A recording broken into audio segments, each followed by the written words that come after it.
Awesome. Hello, everybody, and welcome back to another Bold Chats. Today is number 13, and it's crazy to think about how many we've already done with so many amazing people. And today we are blessed to have Myles Blakemore with us. So, Myles, welcome. We're super, super excited to have you. And I guess to just kick everything off, do you mind telling us about your musical upbringing and even what led you to your current job with the US Naval Academy Band? Absolutely. First of all, thank you so much, Rebecca. Thank you, Melissa and Kate, for having me. I'm super happy to be with you guys tonight. Yes, my musical upbringing started in Dallas, Texas, where I'm from. Like a lot of Texans, I started music in the 10th grade. I'm sorry, at 10 in the fifth grade. And so from there, I know most people kind of go through this petting zoo situation, but actually, I didn't have the fortune to do that.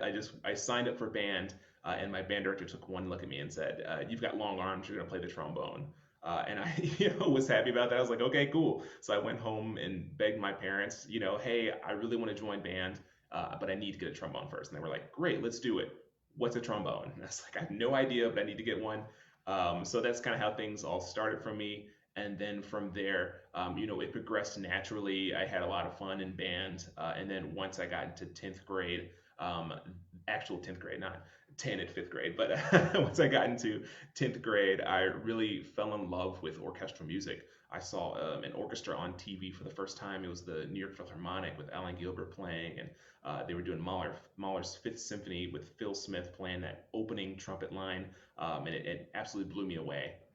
From there, I went to the traditional route. I found a lesson teacher. I joined youth orchestra, and then from there, decided that yes, this is exactly what I want to do. So I auditioned for a number of music schools for college. Went through that undergrad degree, and then master's at Manhattan School of Music.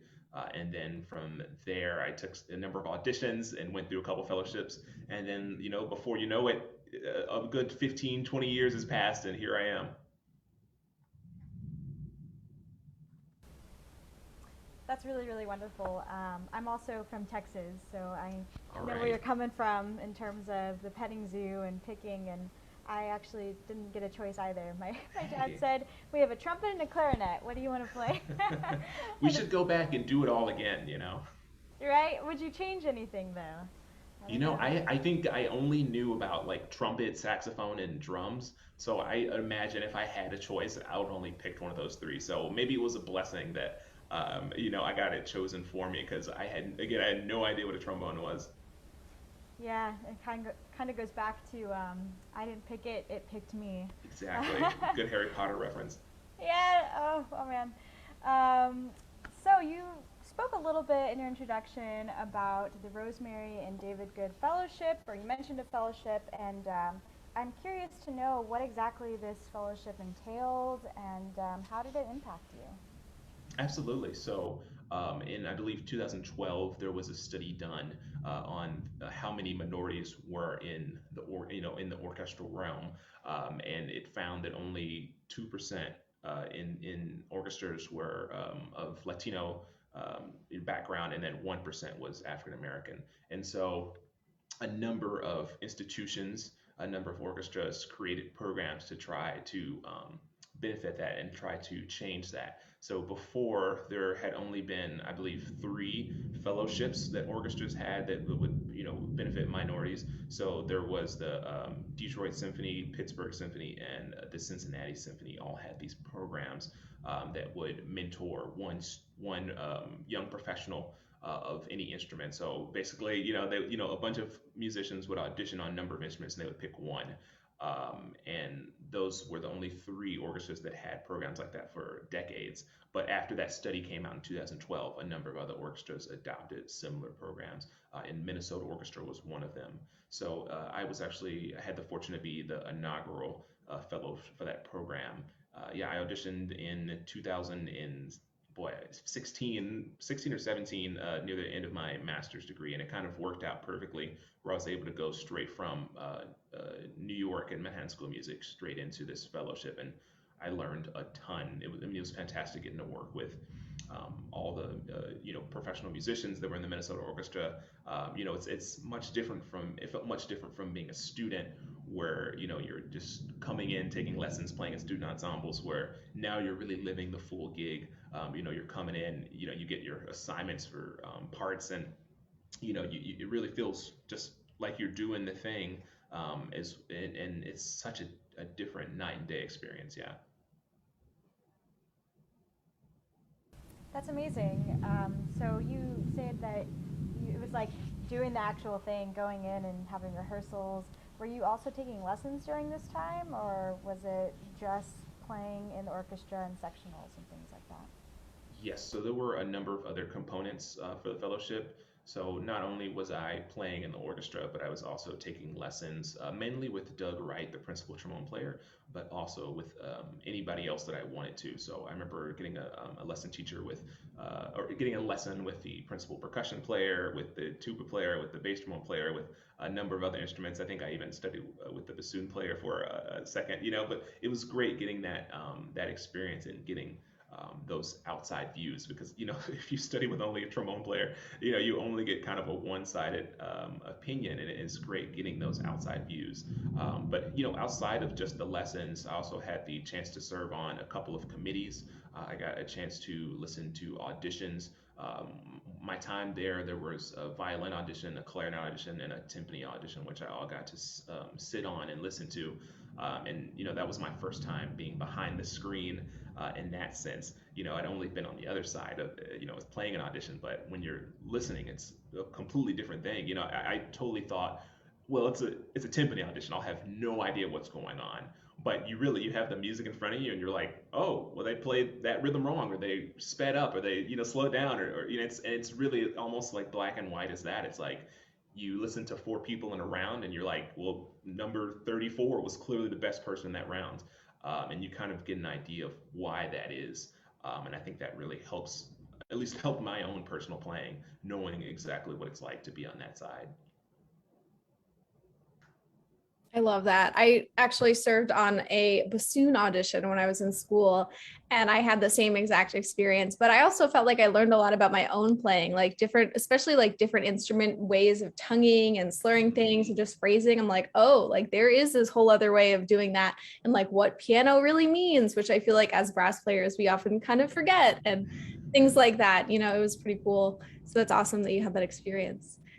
So, your TikTok and Instagram presence is so amazing and so entertaining. And so, I was wondering what inspired you to start creating this content, and just what are your thoughts about it? Like, what has it done for you? What are you interested in with it? And yeah.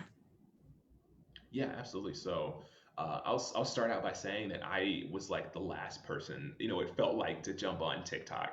I was pretty much only on Facebook, for like the longest time, and I constantly had friends and even family, tell me like, "Hey, get on Instagram, get on Instagram, get on Instagram," and I was so hesitant. And eventually, when things started happening in the pandemic, obviously we found ourselves all kind of at home. And so with that free time, I was like, well, maybe I'll jump on this thing. So I ended up downloading the Instagram app, downloading the TikTok app, and kind of really dug into it. And I loved it, especially the TikTok. It really spoke to me. It really kind of reminds me of the early days of YouTube, where it's, all these young people on, and I absolutely love the Gen Z generation. They're killing it. They're so funny. And I was just like, this is great. This is amazing. This is like the new best thing. So I kind of challenged myself to make a video like that. And I put it up both on TikTok and Instagram, and it got some positive reception. And so, it's kind of like a drug in a sense. You do one, and then you're like, okay, let me try and do it again. And then, little do you know, a couple weeks, a couple months go by, and you've got 20, you've got 40, you've got 50, 60 videos, and it's just kind of a thing now. So I've definitely fallen in love with it, and it's definitely been a part of what I'm doing currently. So it's so funny, I feel like it's a part-time job. It's like I've got my job at the Naval Academy, I've got some teaching positions, but then I have this job as well on top of it. So it's fun getting that balance, and it really did give me things to do over this last year and a half. And then the second part of your question, what has it done for me? It's done everything in a way. Before, and I was, again, because I wasn't on Instagram and I wasn't on TikTok, I'd only known about getting yourself out there by word of mouth. But now I get myself out there through actual marketing, through actual, this push of social media, and it's done wonders for my career. Whereas before, I would only get gigs, through my own reaching out or through, again, word of mouth. But now I feel like I've just been approached, not only approached, but then made way more connections than I ever could just by meeting people or just by, making a friend of a friend or something like that. So I feel like this is the busiest time of my life working wise. And I credit it 100% to the power of social media.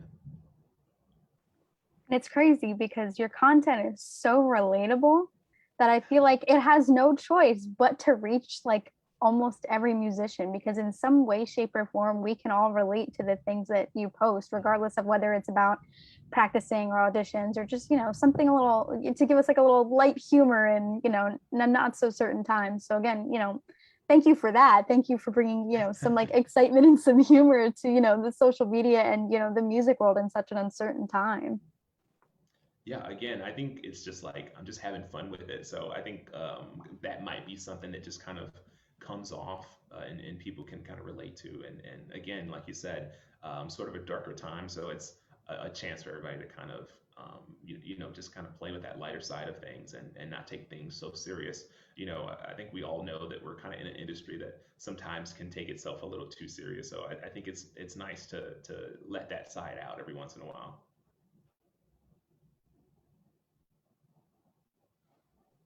I love it. And I'm so glad you brought up the relatable aspect, Rebecca, because I was going to bring that up too. I actually feel like it's like all the things that you never knew you needed to be remembering, and that were like little things that you're like, ooh, that one got me. Like, how does he know? Like, that's the thing that I've been thinking about. And so it's been, yeah, I really enjoy it. Thanks. Yeah. I was going to say, I have like this catalog that I keep in my phone of just ideas.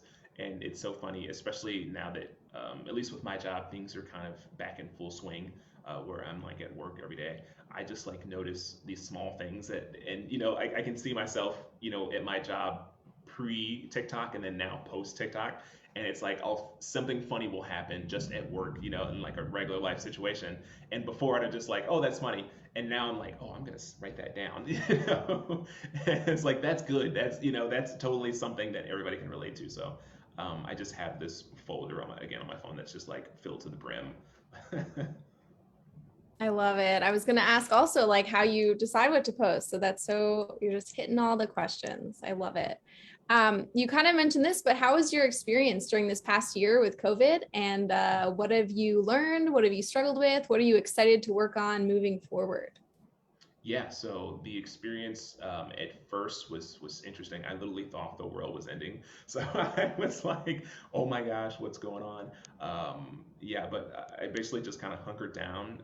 I got a ton of practicing in because I wasn't sure what was gonna, how long it was gonna end or last. And I was like, oh, this is the perfect time where I'm not beating my face up at work, where I can just kind of spend some time and, learn a bunch of music. So I really went through um, uh, the unaccompanied trombone repertoire, which is something that I've kind of fell in love with, starting off with like Bach cello suites.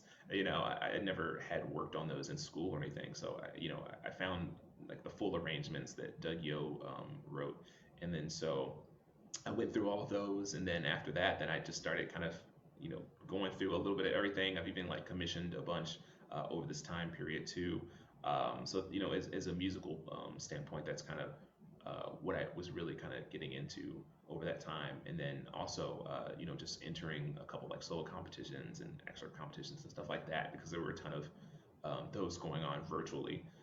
So that was, just kind of a way for me to kind of keep my both my chops in order, but then also kind of have something to look forward to because, I think it was a good like 6 or 7 months where there wasn't anything going on with my job. So it just kind of felt like I needed something to look forward to. Otherwise, things were going to get, I was going to be playing too much. And then also over that period of time, once the fall started in 2020, I started teaching at Howard University.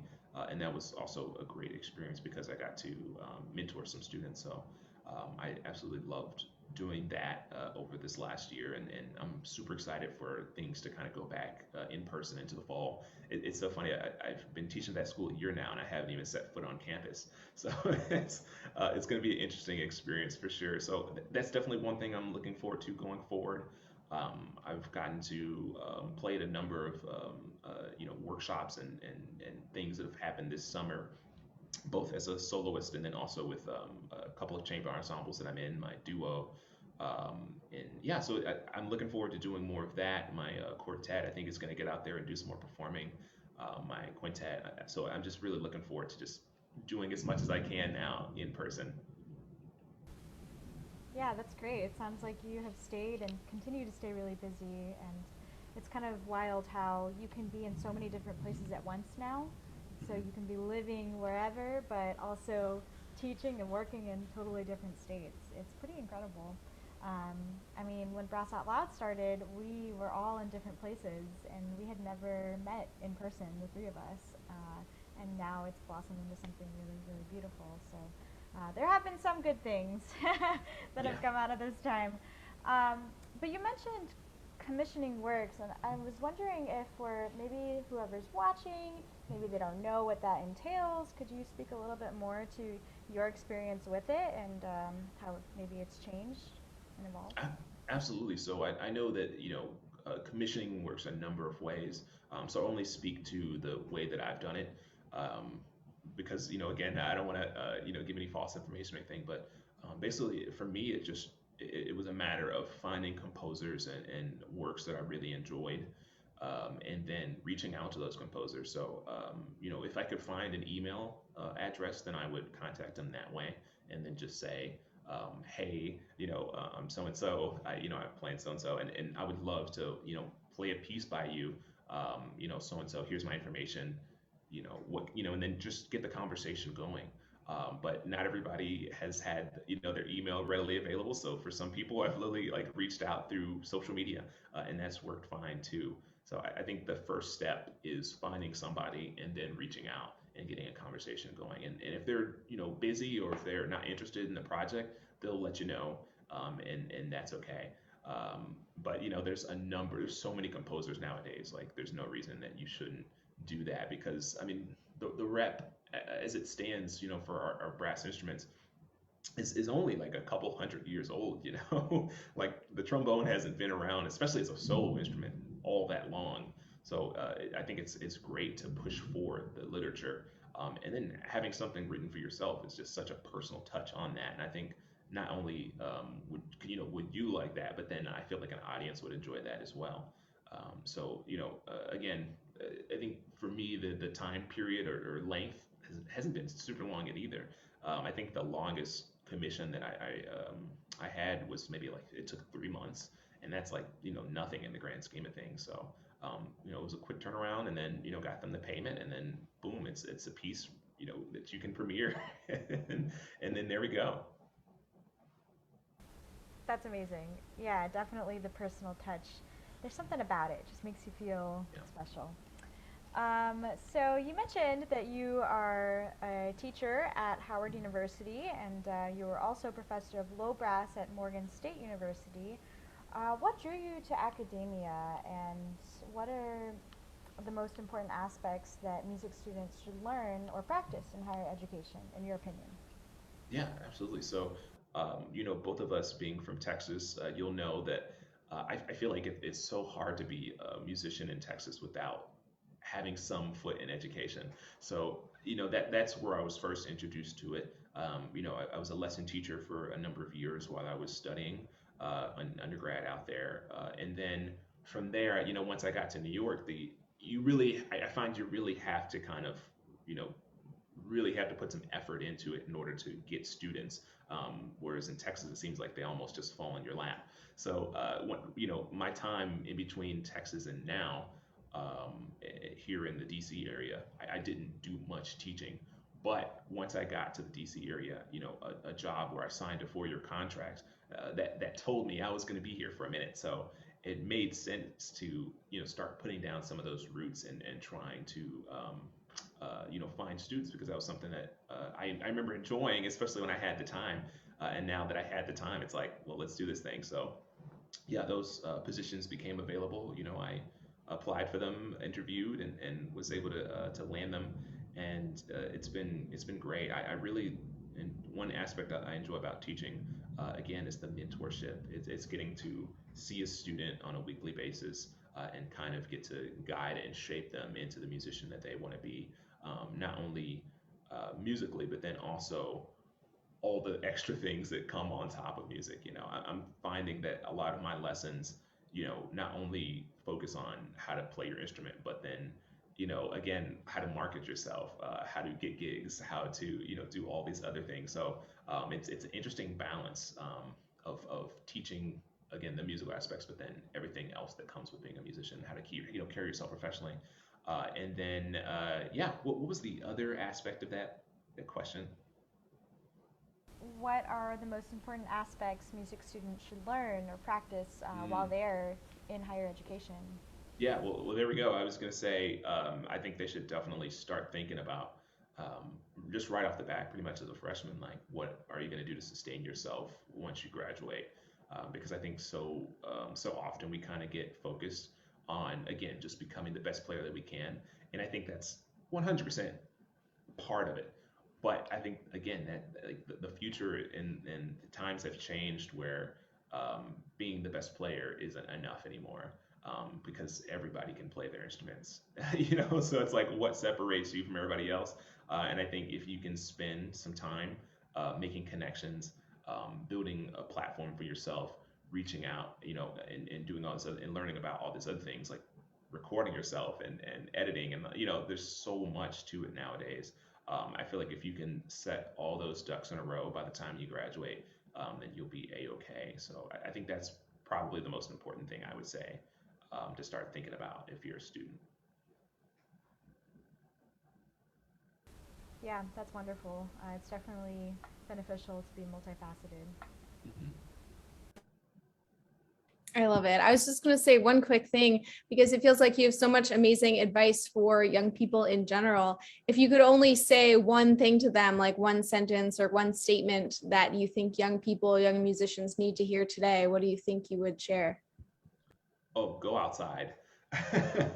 Again, I personally, in my own experience, in school, I was just somebody who sat in the practice room like all day. And then so I felt like, again, I didn't know anybody, I didn't meet anybody outside of my school. So leave the building, go do it.